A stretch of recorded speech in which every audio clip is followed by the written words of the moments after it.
انسان بے خوف و خطر اپنے گھروں کے اندر سوتا تھا اور مکان کھلے ہوتے بس پردہ لٹکا دیتے، باقی دروازے بھی نہیں ہوتے. تو حضرت موسیٰ پہنچے تو دروازہ تو بند نہیں تھا، لیکن پھر بھی آپ مکان کے اندر داخل نہیں ہوئے اور جو ہے باہر ہی کھڑے رہے. اب حضرت موسیٰ علیہ السلام کا مکان جو تھا وہ مسافروں کی مہمان نوازی کے لیے مشہور و معروف تھا. یعنی کوئی بھی باہر سے مسافر ہوتا تھا، لوگ بتاتے ہیں فلاں مکان میں جاؤ تمہاری مہمانی ہو جائے. تو غربت تھی لیکن اپنے پاس جو ہوتا تھا اس کے مطابق ان کی والدہ ان کے بھائی ہارون جو آنے والے مسافر کے خاطر تواضع کر لیتے تھے، یعنی ان کی مہمانی کر لیتے تھے.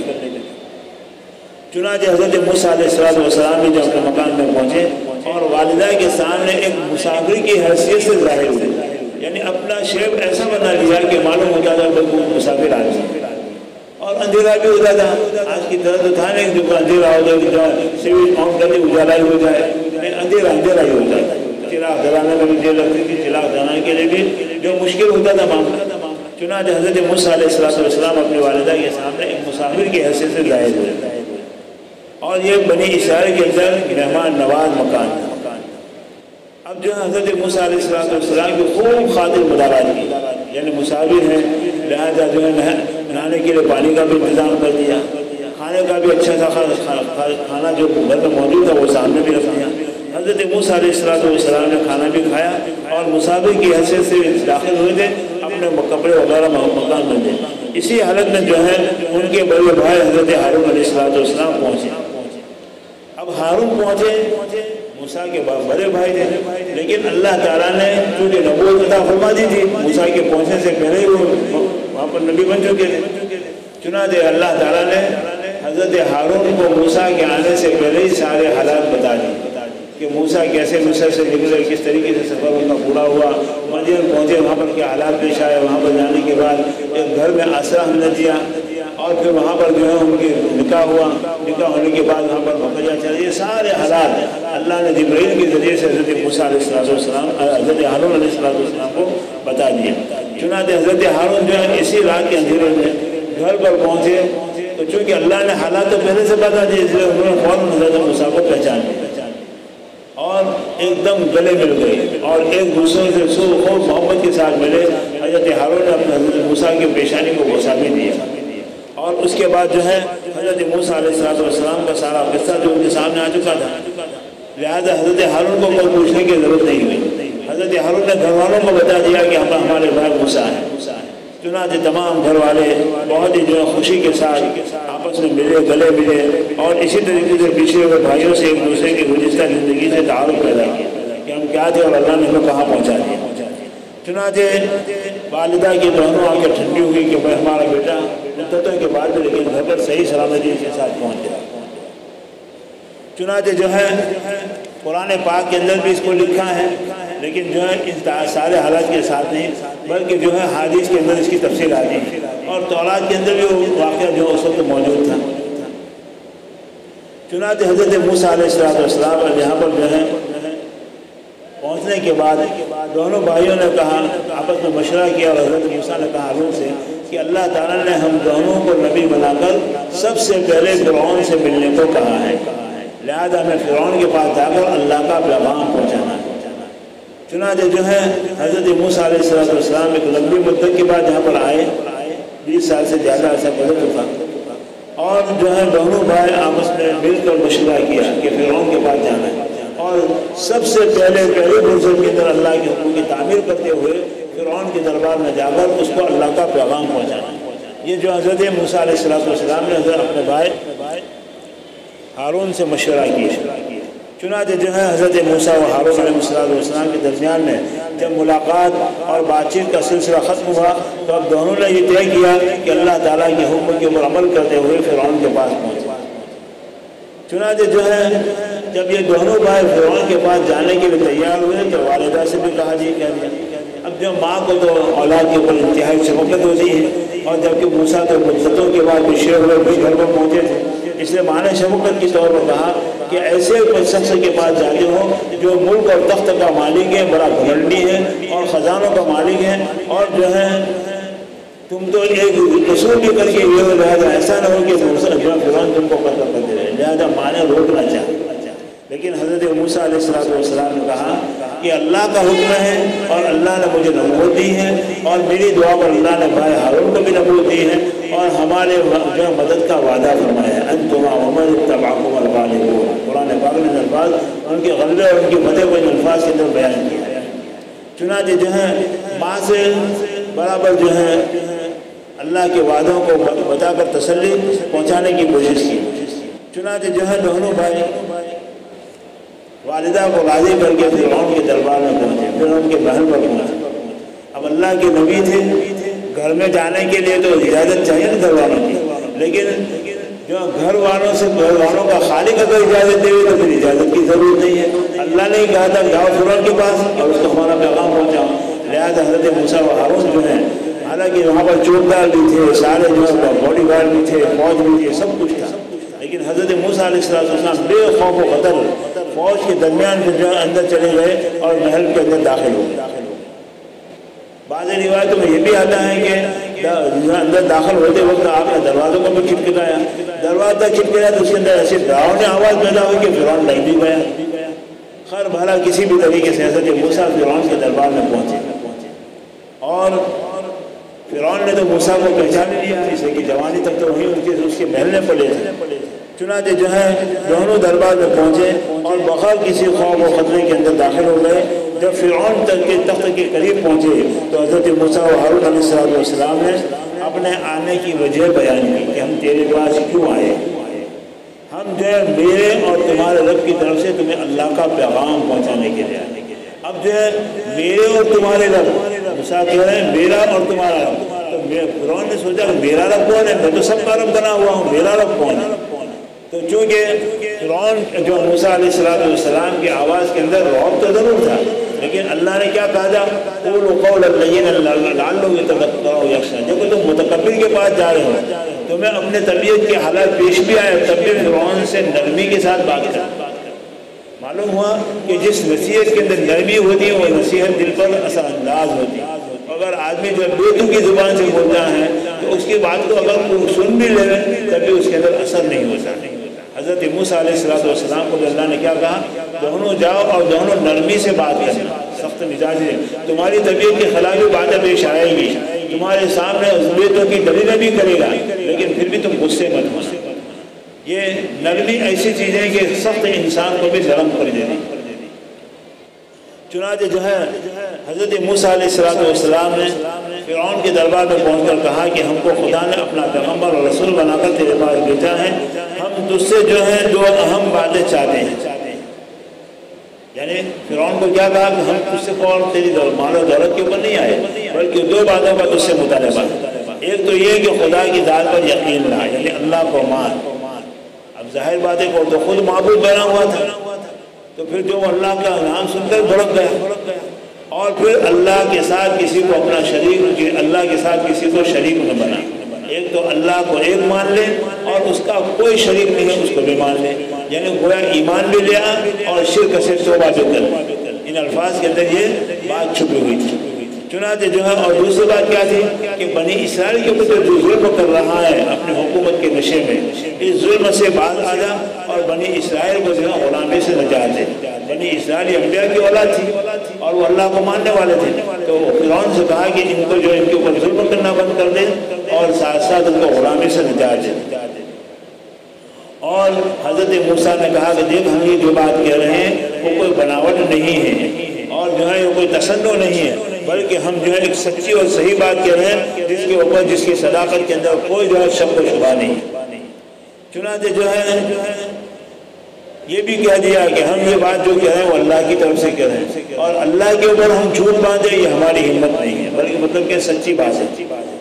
چنانچہ جو ہے حضرت موسیٰ علیہ السلام نے جب یہ بات کہی اور جو نشانیاں اللہ کی طرف سے لے کر گئے تھے ابھی اس کا مظاہرہ نہیں کیا، بلکہ فرعون کو پہلے پیغام دیا اور کہا کہ تیرے لیے یہ مناسب ہے کہ تو جو حق و صداقت کے پیغام کو قبول کر لے اور بنی اسرائیل کو ظلم سے چھٹکارا دے کر ان کو غلامی سے آزاد کر دے، تاکہ جو میں انہیں پیغمبروں کی سرزمین سے لے جاؤں جہاں اللہ کے سوا کسی کی عبادت نہ ہوتی۔ حضرت موسیٰ نے کیا کہا کہ تیرے ظلم سے ان کو نجات دے کے اور غلامی سے ان کو نکال لے، تاکہ میں ان بنی اسرائیل کو ایسی جگہ پر لے جاؤں جہاں ایک اللہ کی عبادت ہوگی۔ مطلب یہ ہے کہ تو معبود نہیں ہے، تو رب نہیں ہے، رب جو ہے کوئی اور ہے، بلکہ جو ہے اللہ تبارک و تعالیٰ نے جو دلیلیں دی تھی ان دلائل کی بنیاد پر حضرت موسیٰ علیہ السلام نے بہت اچھے اور پیارے اور لمبی انداز کے اندر ان کو سمجھانے کی کوشش کی۔ چنانچہ جو ہے فرعون نے جواب میں کیا شروع کیا؟ دلیل بازی شروع کر دی۔ یہ دلیل بازی کیوں شروع کر دی؟ اس لیے کہ موسیٰ کی بات کے اندر ایسی صداقت اور سچائی تھی کہ فرعون کو خطرہ ہونے لگا کہ کہیں موسیٰ کی باتوں میں آ کر یہ میرے سارے درباری مسلمان نہ ہو جائیں اور مجھے چھوڑ کر چلے جائیں، پھر میری بادشاہ نہیں رہے گی۔ اس لیے فرعون نے جو ہے حضرت موسیٰ کی بات کو قبول کرنے کی بجائے دلیل بازیاں شروع کر دی، اور کبھی تو موسیٰ کی ذات کے اوپر حملہ کیا، اس لیے کہ جو ہمیشہ ایک دشمن کا وار ہوتا ہے کہ جب نہیں چلتی ہیں تو کیونکہ بڑا کون سا بات اوپر ایسا تھا، چور تھا، ویسا تھا، ویسا تھا، یعنی جو انسان کی ذات کے ویک پوائنٹ بیان کرنا شروع کر دیتا، یہ اس کے ہارنے کی دلیل ہوتی ہے۔ تو فرعون نے بھی حضرت موسیٰ علیہ السلام کی بات کو قبول کرنے کے بجائے حضرت موسیٰ علیہ السلام کی ذات کے اوپر حملہ کرنا شروع کر دیا، اور وہ حملہ کس طریقے سے کیا؟ حضرت موسیٰ علیہ السلام کے سامنے کیا دلیل کی؟ خود رب العالمین ہونے کا دعویٰ کیا، اور اسی کے ساتھ ساتھ جو حضرت موسیٰ کو ڈرانے دھمکانے کی کوشش کی۔ اب جو ہے اس کے جواب میں حضرت موسیٰ علیہ السلام نے کیا کہا، اور پھر اس کے مقابلے میں حضرت موسیٰ علیہ السلام نے معجزے پیش کیے، اور اس کے بعد ایک لمبا چوڑا جادو گروں کا قصہ بنا جس کی تفصیل انشاءاللہ کل